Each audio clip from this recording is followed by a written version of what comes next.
देखिए, बप्पा के आते ही ना लाइफ में एक उम्मीद की किरण आ जाती है कि गणेश जी जब वापस जाएंगे ना अपने साथ सभी की मुश्किलें लेके जाएंगे, तो इस कोरोना नाम की मुसीबत को भी लेकर जाएंगे। जी हाँ, और यही धमाल जो है, यही उम्मीद जो है, कहीं ना कहीं सीरियल ये रिश्ता क्या कहलाता है में भी नजर आ रही है। ऑफ कोर्स वहाँ पर जन्माष्टमी का त्यौहार मनाया जा रहा है और रास लीला भी हो रही है, क्योंकि कार्तिक है कृष्ण जी तो नायरा बनी है राधा, और जहाँ पर डांस हो रहा है वहाँ ट्विस्ट भी आएगा। डांस वाला नहीं, कहानी में ट्विस्ट।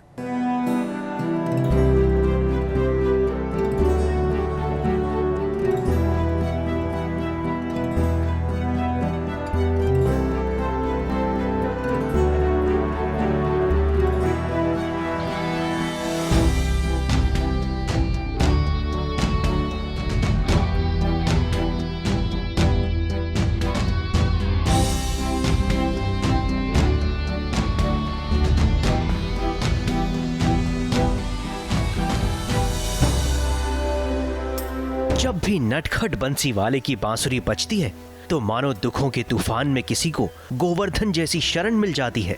जन्माष्टमी के मौके पर कान्हा बने कार्तिक ने अपनी राधा के साथ रासलीला शुरू की, लेकिन ये लीला कार्तिक के पिता को भूली बिसरी यादें ताजा करवाने के लिए थी।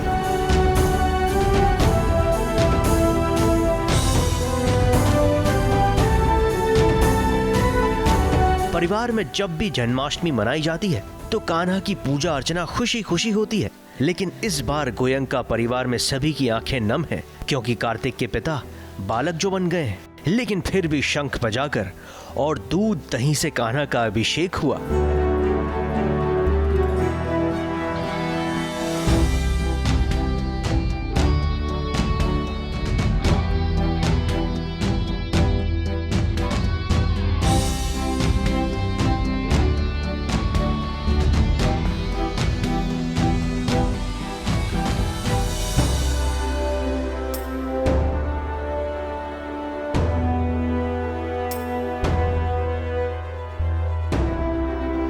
भगवान कृष्ण के इस अभिषेक के बाद वो घड़ी आई जिसका सभी को इंतजार था। कार्तिक कान्हा बने और उनकी बांसुरी की धुन पर नायरा राधा की तरह झूम कर नाच उठी।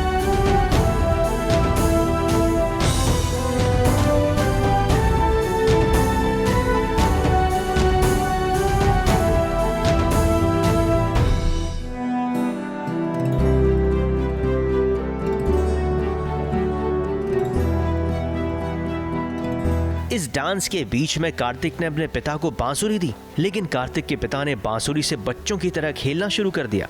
कार्तिक, आप टेंशन मत लीजिए, अब सब ठीक होने वाला है, क्योंकि आपके घर पर लक्ष्मी के कदम पड़ चुके हैं, और जहां लक्ष्मी वहीं विष्णु के अवतार कान्हा भी जरूर आएंगे और आपकी सारी मुश्किलें दूर होंगी।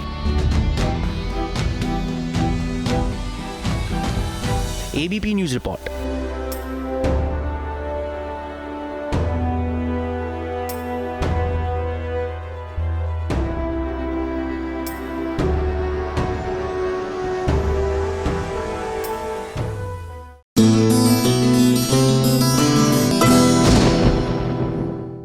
सीरियल गुड्डन में अब एजे ने फाइनली कर दी है सीरियल को बाय बाय। ऐसे में जाते जाते क्या कहा एजे ने हम सबसे, आइए आपको मिलवाएं और बताएं। गुड्डन के एजे का शूटिंग पर यह है आखिरी दिन और बहुत इमोशनल हो रहे हैं एजे। जी हाँ, एजे यानी कि निशांत मलकानी अपने आखिरी दिन के शूट पर इमोशनल हो रहे हैं। इसीलिए गुड्डन और अपनी बहुओं के गले मिलकर वो थोड़ा सा रो भी रहे हैं और दूसरों को रुला भी रहे हैं। आखिर क्यों ना रुलाते, क्योंकि वो खुद इमोशनल तो हुए हैं, लेकिन उनके जाने की बात से और जब जाने का दिन आ गया तब उस पल से बाकी सबको उनके जाने का गम सता रहा है। ऑब्वियसली इमोशनल फील कर रहा हूँ। पूरा दिन जब सोच रहा था कि उस लास्ट शॉट के बाद कैसा फील करूँगा तो बहुत इमोशनल हो रहा था। बीच बीच में थोड़ा रोना सा भी आ रहा था, लेकिन अभी सच बताऊं तो समझ में ही नहीं आ रहा कि कैसे रिएक्ट करूं, क्योंकि केक काटते ही इतने सारे लोगों ने इतनी सारी विशेष दी, इतना सारा प्यार दिया, इतनी सारी बातें मैंने अच्छी सुनी अपने बारे में कि मैं थोड़ा सा इस वक्त समझ नहीं पा रहा हूँ कि रिएक्ट कैसे करूँ। बट या तो निशांत सीरियल में नहीं रहेंगे तो मैं निशांत को ही मिस करूंगी। सो यस आज एजे का लास्ट डे था शूट का एंड लेकिन मैं निशांत को बिल्कुल मिस नहीं करूँगी क्योंकि मैं उससे बाहर मिलती रहूँगी, बाकी हमारे और ऑफ कोर्स बाकी प्रोजेक्ट्स होंगे साथ में, तो बहुत कुछ हो गई, इसलिए आज हम बिल्कुल इमोशनल भी नहीं हुए। हमें पता था कि और बहुत सी चीज़ें हम लोग साथ में करने वाले हैं क्योंकि आप सब लोग हमें इतना सारा प्यार जो करते हैं, सही हम लोग फिर से साथ में आपको दोबारा मिलेंगे अगर आप ऐसे ही हमें प्यार करते रहेंगे तो। लेकिन ऑफ कोर्स अपने गुड्डन के सेट पे गुड्डन कनिका निशांत को मिस करेगी, गुड्डन एजे को मिस करेगी बहुत ज़्यादा। एजे जाएंगे मगर अपनी यादों को छोड़कर जाएंगे, इसीलिए देखिए अभी से उनसे जुड़ी हुई कुछ खास बातें उनके साथी कलाकार याद कर रहे हैं और बता रहे हैं कि किन किन बातों के लिए एजे यानी कि निशांत को वो याद करेंगे। एजे को हम बहुत मिस करेंगे, एज एजे भी और एज निशान भी सबसे ज्यादा मिस करेंगे। हमारा जो ऑफ स्क्रीन जो हम मस्ती करते थे वो ज्यादा मिस करेंगे। I swear. मतलब हम चाहते ही नहीं थे कि लीप हो, पहली बात तो, बट अब लीप हो रहा है तो बहुत मुश्किल घड़ी है, पर कोई बात नहीं, हम निशांत को मिस करेंगे और करते हैं। और निशांत को एज एजे हम उनका बजर मिस करेंगे, क्यों? हाँ, जैसे वो बजर दबाते थे, हम तीनों बहुएं वहाँ पहुँच जाते थे। गुड्डन तुमसे ना हो पाएगा कि पूरी यूनिट ने एजे यानी कि निशांत को यादगार तरीके से विदाई दी, उनके साथ एक केक काटकर इस आखिरी दिन को सुहाना बना दिया। और इसी के साथ एजे की होगी विदाई और कहानी में आएगा लीप। ABP news report.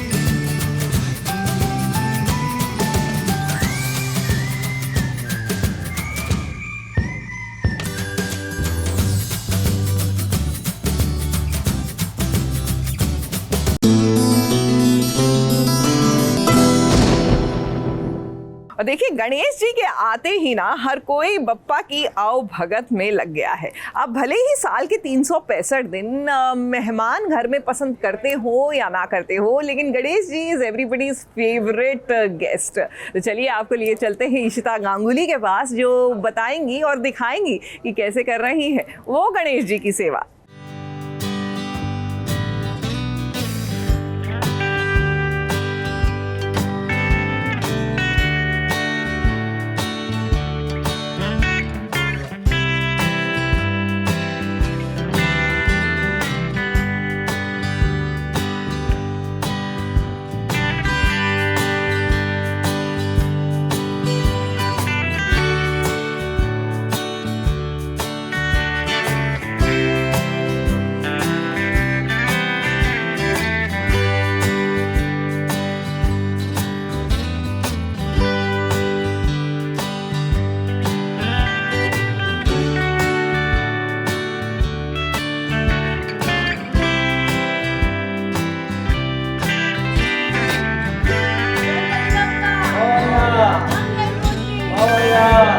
इस बार कोविड का सिचुएशन है तो सोच रही थी कि कैसे रख पाऊंगी कि नहीं रख पाऊंगी मुंबई में जिस तरह की हालत है। तो अभी पापा की कृपा से मैं उमरगांव में हूँ एंड ये ग्रीन जोन है तो यहाँ पे रख सकते हैं, बट फिर भी मैं सेफ्टी प्रिकॉशंस का ध्यान दे रही हूँ।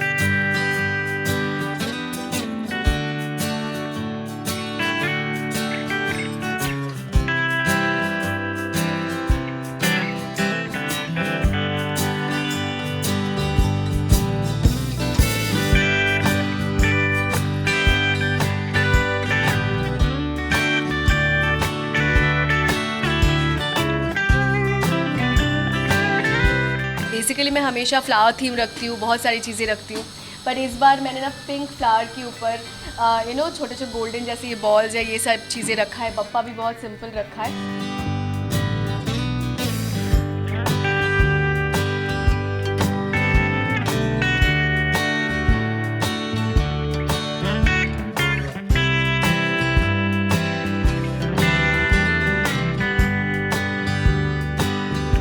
मांगने की ज़रूरत नहीं होती, बप्पा जब भी आते हैं ना ढेर सारी खुशियाँ लेके ही आते हैं मेरे घर मेरे लिए। इस बार मेरी झोली में द्रौपदी है तो मैं द्रौपदी का किरदार निभा रही हूँ और बप्पा से बस यही मांगूंगी कि मेरी फैमिली खुश रहे एंड जो सब ये जो नेगेटिविटी है ये चला जाए एंड सब खुश रहे। बप्पा सभी के जीवन में बहुत खुशियाँ लेके आए।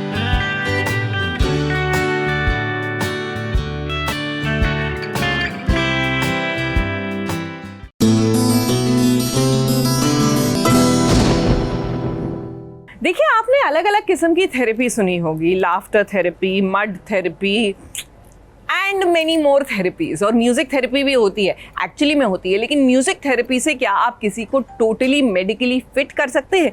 भाई ये जानने की कोशिश करेंगे इश्क सुभान अल्लाह की ज़ारा से, क्योंकि वो ये ट्राई कर रही हैं अपने ससुर जी के साथ। जी हाँ, संतूर के सुरों से वो अपने ससुर जी को एकदम ठीक करने की कोशिश कर रही हैं।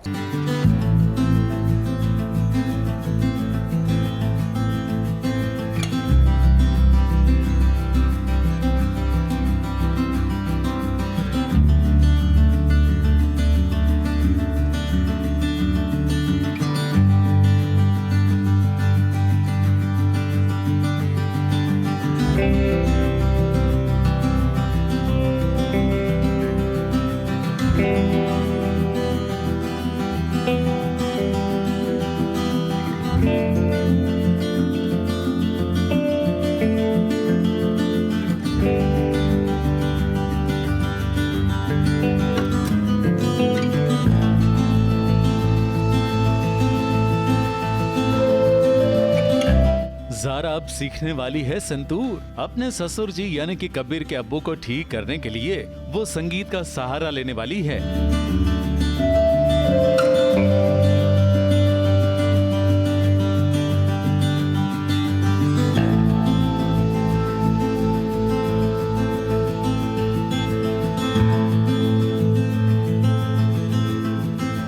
इसीलिए कबीर के साथ निकाह के वक्त वो महर में म्यूजिक हीलिंग क्लिनिक खोलने की बात भी रखेगी और इसीलिए वो संतूर सीखने वाली हैं, सीरियल में भी और असल जिंदगी में भी, भले फिर कबीर विरोध करता रह जाए। आई थिंक बहुत से लोगों को नहीं पता है, लेकिन after some time I am gonna learn santoor. मैंने सीखा है बिकॉज मुझे पता होना चाहिए था कैसे बैठ रहा है, बट पूरी तरीके से नहीं। I know chords, I know little bit, ऐसा नहीं कि oh I can play. I know how to hold the instrument, how to handle the instrument, कैसे उस पर हाथ थोड़ा बैठ गया है, लेकिन मेरे पास जो इंस्ट्रूमेंट है ये ट्यून नहीं है। और जिन्होंने मुझे सिखाया, जो मेरे गुरुजी, उन्होंने मुझसे कहा कि यंग जनरेशन सीखना ही नहीं चाहती है संतूर। हमारे पास बहुत कम लोग हैं जो संतूर सीखते हैं। सच अ ब्यूटीफुल इंस्ट्रूमेंट, आप सिर्फ आंखें बंद करके सुनो, आपको इतना सूद करता है। तो आई थिंक बहुत से लोगों को नहीं पता, जब मैं अभी बताई पहली बात, और शायद पहली बार बोल रही हूँ कि मैं सच में वो इंस्ट्रूमेंट सीखना चाहती हूँ एंड आई विल ट्राई कि बहुत जल्द सीख लूँ। मुझे नहीं लगता है वो तरीके पे बिलीफ है, मुझे वो लड़की पे बिलीफ है। मुझे लगता है मेरे अबू अगर ठीक भी होंगे वो ज़ारा की वजह से होंगे, मौसीकी की वजह से। ज़ारा अपने अम्मी और अब्बू की दुआएं लेकर निकली हैं कबीर के घर जाने के लिए। उसे बचाने वाली मोहतरमा ज़ारा के हाथ में चिमटा देकर उसी से कबीर के अब्बू को ठीक करने की सलाह देती है, मगर ज़ारा ने चिमटा वापस दे दिया है, क्योंकि वो जानती है कि अब्बू को तेज आवाज नहीं बल्कि मधुर आवाज वाला संगीत सुनाना चाहिए, और इस काम के लिए उसे बड़े बुजुर्गों की दुआएं भी मिल गई हैं। मगर दूसरी ओर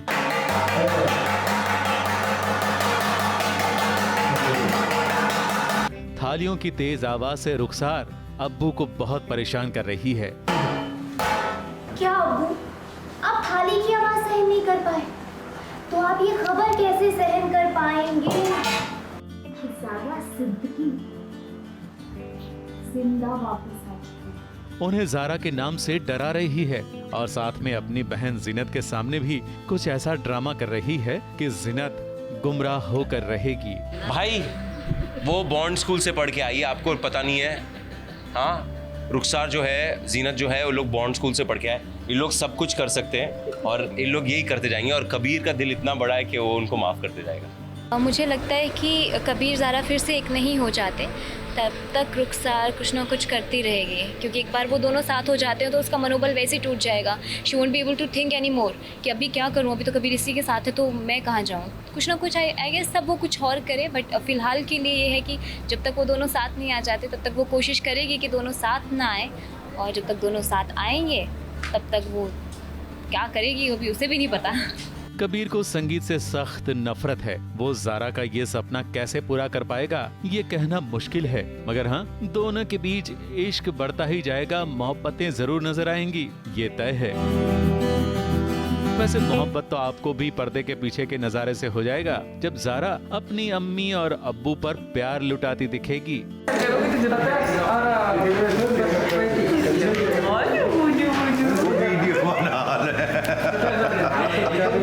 तो कबीर के अब्बू शॉट के बीच अपने कैरेक्टर से बाहर आते दिखेंगे।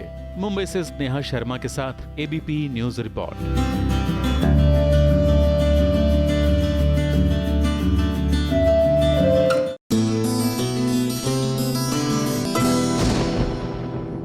वैसे देखिए, आपको किसी से मिले हुए एक अरसा बीत गया हो, लेकिन गणेश उत्सव एक ऐसा त्योहार होता है जब दूरियां नजदीकियों में तब्दील हो जाते हैं। You make an effort to go and see them. तो चलिए चलते हैं रति पांडे के पास, जो हमारी मुलाकात कराएंगी अपने गणेश जी से। साथ ही किस तरह गणेश जी से वो प्रार्थना कर रही हैं कि सुशांत का ये जो पूरा मुद्दा है, ये जो केस है, ये अब सुलझ जाए और सुशांत की आत्मा को शांति मिले।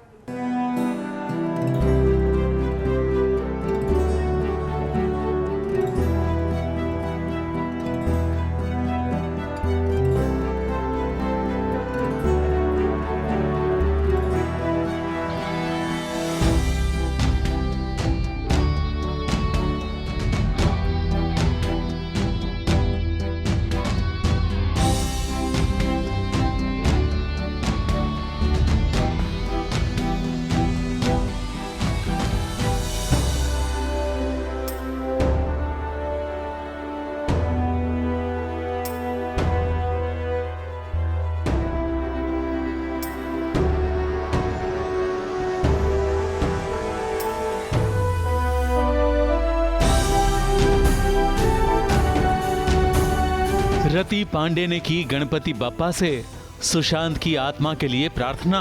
गणेश उत्सव के दौरान उसने गणपति से यही प्रार्थना की है कि सुशांत की आत्मा को शांति मिले और साथ ही साथ उन्हें न्याय मिले। स्पेशली हम लोगों ने बहुत प्रेशियस लोगों को खोया है इस साल, तो उनके लिए मैं प्रार्थना करती हूँ एवरीबॉडी, स्पेशली सुशांत, जो जिनके मैं सबसे पहले तो ज़्यादातर इस केस से हिली हुई हूँ और इसीलिए मैं ये चाहती हूँ कि उसको प्रॉपर जस्टिस मिले।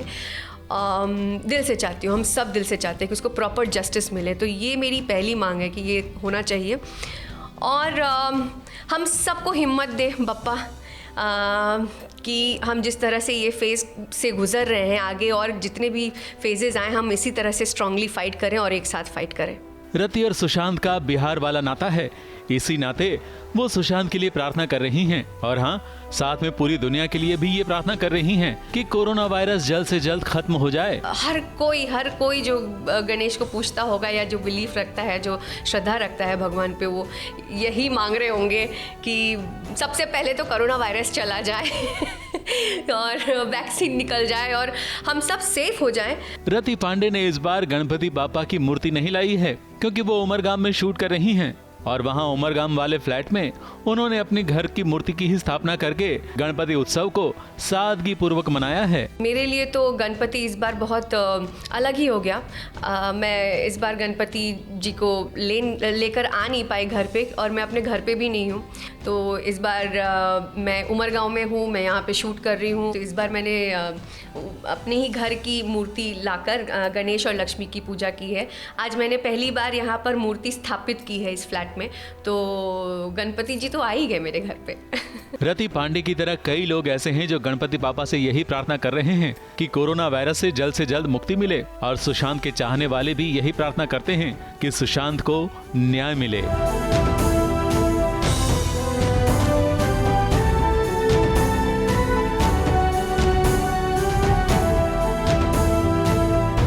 उमरगाम से कलीम सलमानी के साथ एबीपी न्यूज रिपोर्ट।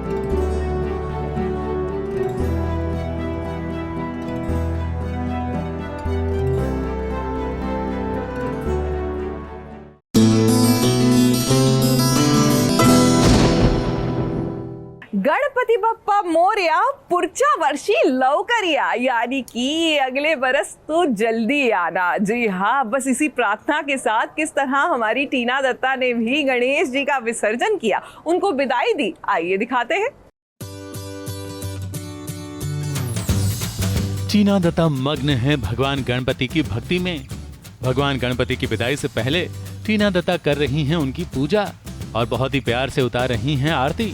टीना के गणपति की विदाई के लिए उसके घर आए हैं उसके कुछ खास दोस्त, जिया, माणिक, फलक, नाज और कुछ और। सभी ने भगवान की आरती उतारी और फिर बप्पा को पहले सिंदूर से रंगा, फिर एक दूसरे के गाल पर सिंदूर लगाकर खुशी जताई और टीना गणपति बप्पा मोरया बोलते हुए मूर्ति के साथ घर से बाहर निकली और अपने ही घर के बाहर एक पानी के टब में बप्पा का विसर्जन कर दिया।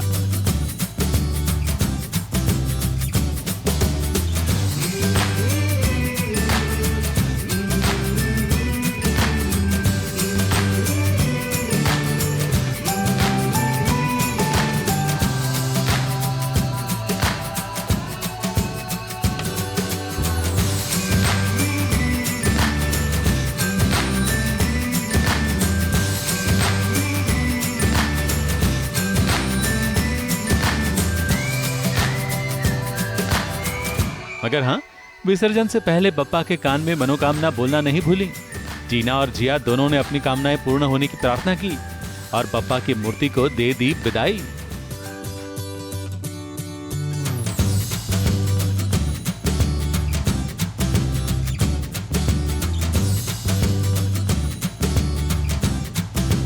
मुंबई से कलीम सलमानी के साथ एबीपी न्यूज रिपोर्ट।